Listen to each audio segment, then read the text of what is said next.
Friends, मैं ताहिर मंसूरी आपका अपने YouTube चैनल ज्ञान क्लासेस में एक बार फिर से स्वागत करता हूं। आज हम अपनी सीरीज को आगे बढ़ाते हुए MP बोर्ड द्वारा जारी प्रश्न बैंक विषय लेखा शास्त्र कक्षा 12वीं की भाग 2 का जो अंशों का निर्गमन एवं ऋणपत्रों का निर्गमन है उसके सवालों को हल करा रहे हैं। तो आइए शुरू करते हैं अपने वीडियो को। तो हमारा प्रश्न क्रमांक 3 जो है, एक लिमिटेड कंपनी ने 10 रुपये वाले 20,000 अंश जनता में निर्गमित किए। राशि इस प्रकार दे थी: आवेदन पर 2 रुपये प्रति अंश, आवंटन पर 4 रुपये प्रति अंश तथा याचना पर 4 रुपये प्रति अंश। कुल 22,000 अंशों के लिए आवेदन पत्र प्राप्त हुए हैं। अनुपातिक आवंटन किए गए। आवेदन पर प्राप्त अतिरिक्त राशि का प्रयोग बंटन में प्रयोग किया जाए। तो यहाँ पर ये जो लिखा हुआ है, आवेदन पर प्राप्त राशि का प्रयोग बंटन में किया गया है। सभी राशियाँ यथासमय प्राप्त हो गई। जर्नल प्रविष्टियाँ कीजिए। इस सवाल को शुरू करने से पहले मैं आपको ये बताना चाहूँगा कि इसके पिछले वीडियो में हमने इसके पिछले सवालों को 1, 2, 3 और इसके लघु उत्तरीय प्रश्नों को भी हल कराया हुआ है और इसकी हमने प्लेलिस्ट भी बना चुके हैं। 11वीं कॉमर्स की अलग है, 12वीं कॉमर्स की अलग है। तो स्टूडेंट हमारे चैनल को सब्सक्राइब करके और उन वीडियो को देख सकता है। और मैं एक बात ये भी बताना चाहूँगा कि कुछ कमेंट्स हमें आ रहे हैं जिसमें से कुछ प्रश्न बैंकों में जो बाज़ारों में आई है उसमें वो जल्दबाजी में छपी हुई है और उनमें आंसर गलत दिए गए हैं। तो हमने जो सवाल कराए हैं वो पूरी तरह से सही हैं। यदि चाहें तो टीचर से आप अपने टीचर से उसे पूछ सकते हैं। हमारा सवाल पूरी तरह से सही है, हम उसे पूरे तरह देखकर बनाते हैं। तो आइए शुरू करते हैं अपने वीडियो को। तो इस सवाल में जो है, सबसे पहले हमें 2 चीज़ों का ध्यान रखना होगा कि एक तो कंपनी द्वारा 20,000 अंश निर्गमित किए गए हैं और जनता द्वारा हमें 22,000 अंशों की राशि प्राप्त हुई है। और उसमें तीसरी चीज़ जो है, आवेदन पर प्राप्त जो अतिरिक्त राशि का प्रयोग है वो आवंटन के साथ प्रयोग करना है। तो यहाँ पर ये जो कंडीशन है, ये कंडीशन के ऊपर प्रश्न को कैसे हल किया जाएगा हम उसे बताना चाहेंगे। तो सबसे पहले हम एक रफ कार्य करेंगे इसमें कि जो आवेदन है, आवेदन आए कितने हैं जनता द्वारा 22,000 अंश। आवेदन पर राशि कितनी दी गई है? 2 रुपये प्रति अंश आवेदन राशि। तो 22,000 का गुणा हम 2 में करेंगे तो 22 दूनी 44,000 रुपये हमें राशि प्राप्त होगी। उसके बाद जो आवंटन पर राशि आएगी वो जितने अंश निर्गमित किए गए हैं उस पर ही राशि को लिखा जाता है। ये बच्चे पूर्ण तरह से ध्यान दें कि 20,000 अंश जो जनता द्वारा निर्गमित किए गए, कंपनी द्वारा निर्गमित किए गए हैं उसका गुणा होता है इस पर। तो हम ये बताना चाहेंगे कि जो प्रथम याचना और अंतिम याचना है उसकी जो अमाउंट आएगी वो 20,000 अंशों पर ही आएगी, ना कि 22,000।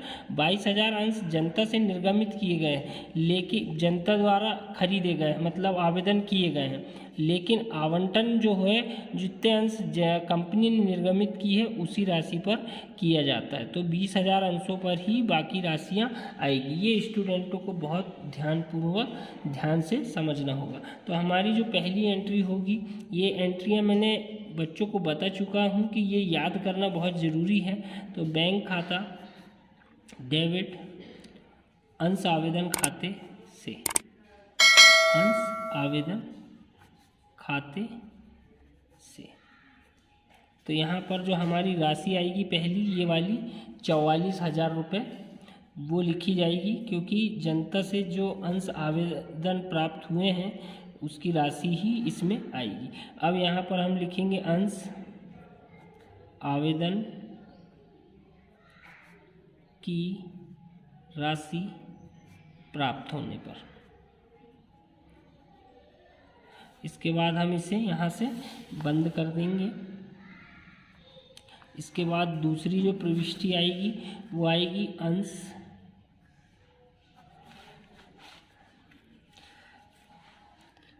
आवेदन खाता डेबिट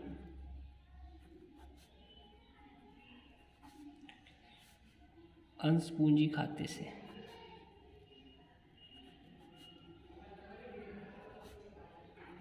अब यहाँ पर जो अमाउंट आएगी वो हमारी आएगी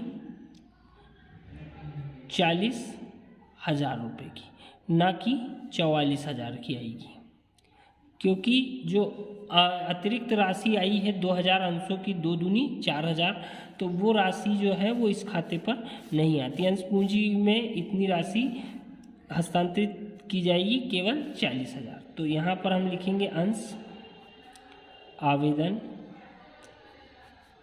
की राशि अंश पूंजी में हस्तांतरित करने पर। यहाँ पर हमारा ये दूसरी एंट्री भी कंप्लीट होती है। इसके बाद हम तीसरी एंट्री की ओर चलेंगे। तो यहाँ पर हमें याचना पहले आवंटन की करनी है, तो याचना पूरी राशि से की जाएगी। अंश आवंटन खाता डेबिट अंश पूंजी खाते से। यहाँ पर याचना पर 20,000 अंश से 4 रुपये के हिसाब से, 20,000 अंश से 4 रुपये के हिसाब से 20×4 80। तो यहाँ पर 80,000 रुपये जो है वो हमारी आवंटन पर राशि दे होगी। तो यहाँ पर हम लिखेंगे टीप में अंश आवंटन की राशि दे होने पर।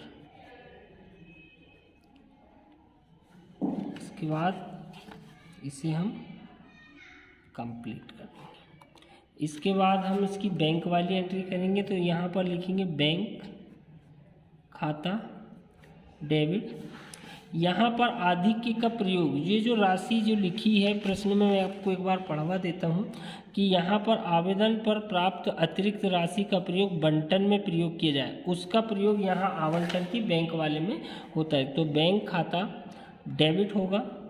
यहाँ पर अंश आवेदन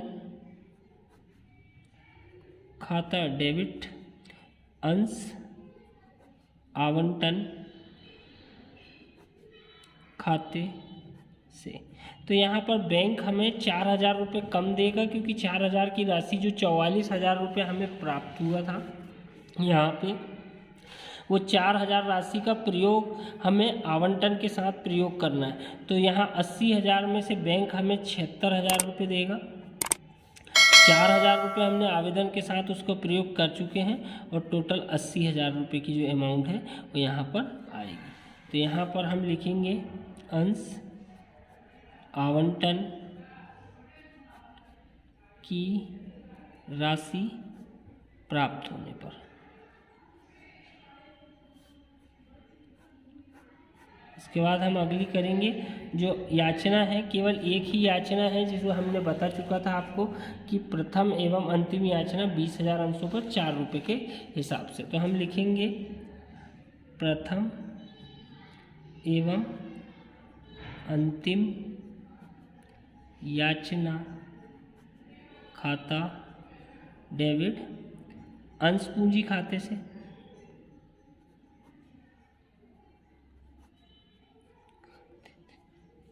यहाँ पर प्रथम याचना की राशि, केवल एक ही याचना हुई है तो हम प्रथम या अंतिम लिख सकते हैं। प्रथम याचना की राशि दे होने पर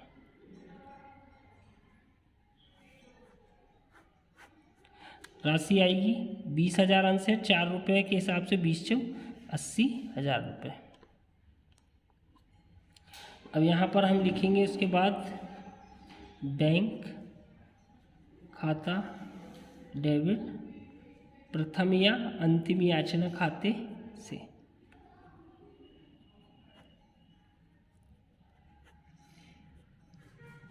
₹80,000।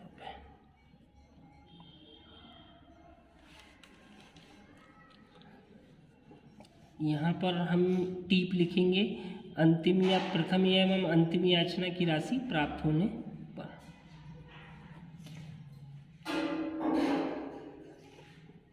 प्राप्त होने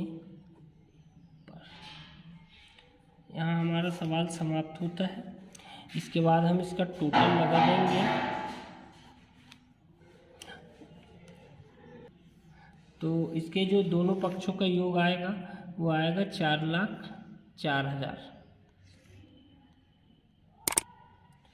उम्मीद करता हूँ कि आपको वीडियो समझ में आ गया होगा। मिलते हैं नेक्स्ट वीडियो में। धन्यवाद।